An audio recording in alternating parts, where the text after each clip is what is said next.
12ನೇ ಶತಮಾನದಲ್ಲಿ ಒಂದು ಘಟನೆ ನಡೀತು. ತುರ್ಗಾಹಿ ರಾಮಣ್ಣ ಅಂತ ಇದ್ದ. ಆ ತುರ್ಗಾಹಿ ರಾಮಣ್ಣ ಅವ ಸಾಲಿ ಕಲೀಲಾರ್ದ ಮನುಷ್ಯ. ಅವ ಏನು ಮಾಡ್ತಿದ್ದ ಅಂದ್ರೆ ದನ ಕಾಯುವ ಕಾಯಕ ಮಾಡ್ತಿದ್ದ.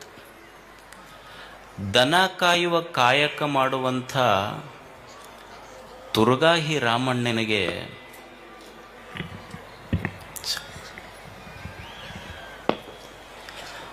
ದನ ಕಾಯುವ ಹುಡುಗನಿಗೆ ಹೋಗಿ ಬಸವಣ್ಣ ಕೈ ಮುಗಿದು ಶರಣು ಶರಣಾರ್ಥಿ ಅಂತ ಹೇಳಿ, ನೀ ದೊಡ್ಡ ಶರಣಪ್ಪ, ನೀ ದೇವ್ರದಿ ಅಂತಂದ.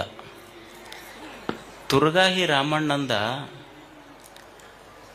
ನಾ ಹೆಂಗೆ ದೇವ್ರಾಗ್ತೀವ್ರಿ, ನಾವೆಲ್ಲ ದನ ಕಾಯೋರು ಅಂದ. ಅವಾಗ ಬಸವಣ್ಣವ್ರಂದ್ರೆ, ಇಲ್ಲ ಇಲ್ಲ, ನೀನು ದೇವ್ರ. ಅವ ತುರ್ಗಾಹಿ ರಾಮಣ್ಣಂತಾನ, ನಾವು ದನ ಕಾಯವ್ರಿ, ದನ ಕಾಯವ್ರಿ ಹೆಂಗೆ ದೇವ್ರಾಗ್ತೀವಿ. ಬಸವಣ್ಣಂದ, ದೇವ್ರದಾನಲ್ಲ ಅವ ಜನ ಕಾಯ್ತಾನ, ನೀ ದನ ಕಾಯ್ತಿ, ವ್ಯತ್ಯಾಸ ಇಷ್ಟೇ, ಕಾಯವ್ರು ದೇವರಾಗ್ತಾರೆ, ಜನ ದನ ಪ್ರಶ್ನೆ ಇಲ್ಲ. ಅದಕ್ಕೆ ಕಾಯುವವರು ದೇವರಾಗ್ತಾರೆ. ಇಂಥದ್ದೇ ಒಂದು ಘಟನೆ ದೇವದುರ್ಗ ತಾಲೂಕಿನಲ್ಲಿ ನಡೀತು. ಒಂದು ಕೋತಿಗುಡ್ಡ ಅಂತ ಸಣ್ಣ ಹಳ್ಳಿಯಲ್ಲಿ ರಮೇಶ್ ಬಲ್ಲಿದನ್ನುವಂಥ ಒಂದು ಹುಡುಗ ದನ ಕುರಿ ಕಾಯ್ಕೊಂತಿದ್ದ. 12ರಿಂದ 15 ವರ್ಷದೊಳಗೆ. ಅವನು ಸಾಲಿಗೆ ಹೋಗಿಲ್ಲ, ಅಕ್ಷರ ಕಲ್ತಿಲ್ಲ. ಅಂಥ ಹುಡುಗನ್ನ ಬೆಂಗಳೂರಿನ ಒಂದು ಸಂಸ್ಥೆ ಹೆಡ್ ಹೆಲ್ಡ್ ಹೈ ಅವನು ಬೆಂಗಳೂರಿಗೆ ಕರ್ಕೊಂಡು ಹೋಗ್ತು. ಕರ್ಕೊಂಡೋಗಿ ಏನು ಮಾಡಿದ್ರು ಅಂದ್ರೆ ಇಂಗ್ಲೀಷ್ ಕಲಿಯಕ್ಕೆ ಹಚ್ಚಿದ್ರು. ನಾವೆಲ್ಲ ಇಂಗ್ಲೀಷ್ ಪೀರಿಯಡ್ ಇದ್ದರೂ ಹೊರಗೆ ಓಡಿ ಬರೋ ಮಂದಿ ನಾವು. ನಮಗೆ ದೊಡ್ಡ ಸಮಸ್ಯೆ ಅಂದ್ರೆ ಇಂಗ್ಲೀಷ್ ಅಂತ. ಸಾಲಿ ಕಲೀಲಾರ್ದ ದನ ಕಾಯ ಹುಡುಗನಿಗೆ ಹೋಗಿ communication skills, spoken English, basic computer ಕಲಿಸಿದ್ರು. ಸುಮಾರು 6 ತಿಂಗಳಿಂದ 1 ವರ್ಷದೊಳಗೆ ಒಟ್ಟ ಸಾಲಿ ಕಟ್ಟೆ ಹತ್ತಲಾರ್ದ ಹುಡುಗ ಇಷ್ಟು ಚಲೋ ಇಂಗ್ಲೀಷ್ನಾಗ ತಯಾರಾದ್ನಲ್ಲ. ಅವ ಈಗ ಹೆಂಗಾಗ್ಯಾನಂದ್ರೆ, ಈ BEd CET ಟೆಟ್ ಅಂತ ಇರ್ತೈತಿ, ಟೀಚರ್ ಆಗೋರಿಗೆ, KS ಆಗೋರಿಗೆ, IAS ಆಗೋರಿಗೆ, JEE ಹೋಗೋರಿಗೆ ಇಂಗ್ಲೀಷ್ ಹೇಳ್ಕೊಡ್ತಾನ. ಅವನೇ ರಮೇಶ್ ಬಲ್ಲಿದ್, ನಮ್ಮೆದುರಿಗಿದ್ದಾರವ್ರು. ಸಾಲಿ ಕಲೀಲಾರ್ದ ಮನುಷ್ಯ, ಸಾಲಿ ಕಟ್ಟಿ ಹತ್ತಲಾರ್ದ ಮನುಷ್ಯ ಇಷ್ಟು ಚಲೋ ಇಂಗ್ಲೀಷ್ ಕಲ್ತು ಇವತ್ತೆಲ್ಲರಿಗೆ ಇಂಗ್ಲೀಷ್ ಕಲಿಸ್ತಾ ಇದ್ದಾನೆ. ಸುಮಾರು 4ರಿಂದ 5 ಲಕ್ಷ ಮಕ್ಕಳ ಜೊತೆ ಸಂವಾದ ಮಾಡಿದ್ದಾನೆ. ಕರ್ನಾಟಕದಲ್ಲಿ ಹಳ್ಳಿಗಳಲ್ಲಿ ಮಕ್ಕಳಿಗೆ ಈ ಇಂಗ್ಲೀಷಿನ ಭಯ ಹೋಗಬೇಕು ಅಂತ ಸುಮಾರು 700 ಕಾರ್ಯಕ್ರಮಗಳನ್ನು ಮಾಡಿದ್ದಾನೆ. ಅಂಥ ವ್ಯಕ್ತಿ ಅಂದ್ರೆ ಶಾಲೆಯ ಕಟ್ಟೆ ಹತ್ತದೆ. ಇವತ್ತಿಗೂ ನಾ ಕೇಳಿದೆ, ನಿಂದು ಯಾವ್ದಾರ ಸರ್ಟಿಫಿಕೇಟ್ ಏನಾರ ಸಿಗ್ತಾವನ್ನೋ ಅಂತ. ಅದು ಸರ್ಟಿಫಿಕೇಟಿಗೆ ನಮಗೆ ಒಟ್ಟ ಬೆಟ್ಟಿನೇ ಇಲ್ಲರಿ ಅಜ್ಜರ, ನಮಗೂ ಅದಕ್ಕೂ ಅಂದವ. ಸರ್ಟಿಫಿಕೇಟ್ ಇಲ್ಲ, ಆದ್ರೆ ಬಹಳಷ್ಟು ಜನರಿಂದ ಸರ್ಟಿಫೈಡ್ ಆಗೈತೆ ಅವನಿಗೆ, ಇವ ಚಲೋ ಇಂಗ್ಲೀಷ್ ಮಾತಾಡ್ತಾನಂತೆ. ಅಂಥ ಒಬ್ಬ ಸಾಧಕ ನಮ್ಮೆದುರಿಗಿದ. ನಮಗೆಲ್ಲ ಉತ್ತರ ಕರ್ನಾಟಕದ ಮಂದಿಗೆ ನಮ್ಮನ್ನು ಹಿಡ್ಕೊಂಡ ಹೇಳೋದು, ನಾವೆಲ್ಲ ಇಂಗ್ಲೀಷ್ ಪೀರಿಯಡ್ ಇದ್ದರೂ ಹೊರಗೆ ಬರ್ತಿದ್ವಿ ನಾವು. ನನಗೆ ಖಡಿ ಸರ್ ಅಂತಿದ್ರು ಇಲ್ಲಿ, SB ಖಡಿ ಅವ್ರಂತಂದು. ನಾವು ಒಟ್ಟ ಇಂಗ್ಲೀಷ್ ಪೀರಿಯಡ್ ಇತ್ತು ಅಂದ್ರೆ ಹೊರಗೆ ಓಡಿ ಬರ್ತಿದ್ದೆ. ಒಂದು ದಿವ್ಸ ನಾನು ಹಿಡಿದು, ಸ್ವಾಮಿ ನೀ ಕುಂದ್ರಬೇಕು, ನೀನು ಇಂಗ್ಲೀಷ್ ಪೀರಿಯಡ್ನಾಗ ಅಂತ ಕುಂದ್ರಿಸಿದ್ರು ನನಗೆ. ನಿಮಗೆ ಆಶ್ಚರ್ಯ ಅನ್ನಿಸ್ಬೋದು, ನನಗೆ BA ಫೈನಲ್ ಇಯರ್ ಪಾಸ್ ಆದಮೇಲೆ ಒಂದು ಇಂಗ್ಲೀಷ್ ಸೆಂಟೆನ್ಸ್ ಫುಲ್ ಸ್ಟಾಪ್ ಬಂತು ಅಂದ್ರೆ ನೆಕ್ಸ್ಟ್ ಕ್ಯಾಪಿಟಲ್ ಬರಿಬೇಕು ಅನ್ನೋದು BA ಫೈನಲ್ ಇಯರ್ ಆಗಿಂದ ಗೊತ್ತಾಗೈತೆ ನಮಗೆ.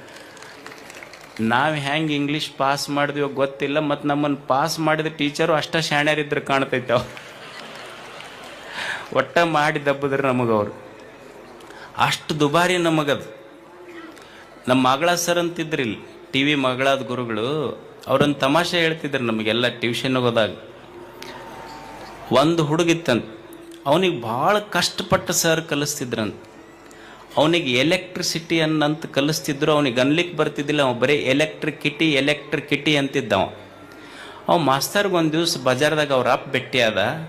ನಿಮ್ಮ ಹುಡುಗಗೆ ಎಷ್ಟು ಸಲ ಹೇಳ್ತೀನಿ ರೀ ಎಲೆಕ್ಟ್ರಿಸಿಟಿ ಅನ್ನಂತಂದು, ಅವ ಬರೀ ಎಲೆಕ್ಟ್ರಿಕಿಟಿ ಅಂತಂದು ಹೇಳಬಾರ್ದನ್ ನೀವು. ಸರ್ ಅವನಿಗೆ ಕೆಪಾಕಿಟಿನ ಅಷ್ಟ ಐತಿ ಬಿಡ್ರಿ ಅಂದವ್ರ ಅಪ್ಪ. ಅವನಿಗೆ ಕೆಪಾಕಿಟಿನ ಅಷ್ಟ ಐತಿ, ನೀವ್ಯಾಕೆ ತಲೆ ಕೆಡಿಸ್ಕೊಂತೀರ ಅದ್ರ ಬಗ್ಗೆ. ಅವ ಮಾಸ್ತರ್ ಹೋವಾರ್ದ, ಇದು ಹಿಂಗಾದ್ರೆ ಚಲೋ ಆಗೋದಿಲ್ಲ ಅಂತ ಅವ್ರ ಅಜ್ಜಿಗೆ ಹೋದ. ಅವ್ರ ಅಜ್ಜಿಗೆ ಹೋಗಿ ಭೇಟಿಯಾಗಿ ಹೇಳ್ದ, ಅಲ್ರಿ ಮತ್ತು ನಿಮ್ಮ ಅಮ್ಮಗ ನೋಡಿದ್ರೆ ಎಲೆಕ್ಟ್ರಿಕಿಟಿ ಅಂತಾನ, ನಿಮ್ಮ ಮಗ ನೋಡಿದ್ರೆ ಕೆಪಾಕಿಟಿ ಅಂತಾನ, ಇವ್ರಿಗೆ ನೀವರ ಹೇಳ್ಬೇಕಲ್ಲ. ಸರ್ ಅವು ಮಳ್ಳದವು, ಎಂದೂ ಯೂನಿವರ್ಸಿಟಿ ಕಟ್ಟಿನೇ ಹತ್ತಿಲ್ಲ, ಅವಕ್ಕೇನು ಗೊತ್ತಾಕೈತಂದ. ಅವು ಒಂದು ದಿವ್ಸ ಯೂನಿವರ್ಸಿಟಿ ಕಟ್ಟಿ ಹತ್ತಿದ್ರೆ ಗೊತ್ತಾಕೈತೆ ಅವು ಮಾಸ್ತರ್ ಅಂದ, ಈ ಊರು ಖಾಲಿ ಮಾಡೋದ ಬೇಷ್ ಅಂದವು. ಏನಾದರೂ ಮಾಡಿ ಕೊನೆಗೆ ಇವ್ರ ದುರ್ದೈವಕ್ಕೆ ಅವ್ರ ಮುತ್ತಜ್ಜ ಬದುಕಿದ್ದ. ಅವನಿಗೆ ಹೋಗಿ ಭೇಟಿ ಆದ. ಹೋಗಿ ನಮಸ್ಕಾರ ರೀ ಯಜಮಾನ್ರೆ ಸಾವ್ಕಾರ. ಅವ ಕೈ ನಡುಗ್ತಿತ್ತು, ಮುದಕ್ಕೆ ವಯಸ್ಸಾಗಿತ್ತು 110 ವರ್ಷ. ನಿಮ್ಮ ಮೊಮ್ಮಗನಿಗೆ ಕಲಿಸ್ತೀನಿ ಇಂಗ್ಲೀಷ, ಅವ ಎಲೆಕ್ಟ್ರಿಕಿಟಿ ಅಂತಾನ. ಮರಿಮೊಮ್ಮಗ ನಿಮ್ಮ ಮೊಮ್ಮಗ ಕೆಪಾಕಿಟಿ ಅಂತಾನ, ನಿಮ್ಮ ಮಗ ನೋಡಿದ್ರೆ ಯೂನಿವರ್ಸಿಟಿ ಅಂತಾನ. ಇದನ್ನೇನು ಮಾಡಬೇಕು? ಅವ ಕೈ ನಡಗಿಸ್ಕೊಂತ ಕೈ ಮುಗಿದು ಹೇಳಿದಂತ, ನೋಡ್ರಿ ಸರ, ಊರಾಗ ನಮ್ಮದೊಂದು ದೊಡ್ಡ ಮನೆತನ ಇದು. ಅವ ಎಲೆಕ್ಟ್ರಿಕಿಟಿಯರ ಅನ್ಲಿ, ಅವ ಕೆಪಾಕಿಟಿಯರ ಅನ್ಲಿ, ಅವ ಯೂನಿವರ್ಸಿಟಿಯರ ಅನ್ಲಿ, ದಯವಿಟ್ಟು ಇದು ಪಬ್ಲಿಕಿಟಿ ಮಾತ್ರ ಮಾಡಕ್ಕೆ ಹೋಗ್ಬೇಡ್ರಿ. ಈ ವಿಷಯ ಊರಾಗ ಒಟ್ಟು ಪಬ್ಲಿಕಿಟಿ ಮಾಡಬೇಡ್ರಿ. ಅವ ಮಸ್ತರ್ ಅಂದ, ಇವ್ರ ಕಿಟಿಕಿಟಿನೇ ಬೇಡ ಅಂದವ. ಅಂದ್ರೆ ನಮಗೆ ಉತ್ತರ ಕರ್ನಾಟಕದೊಳಗೆ ಎಷ್ಟು ಇಂಗ್ಲೀಷ್ ದುಬಾರಿ ಐತಿ.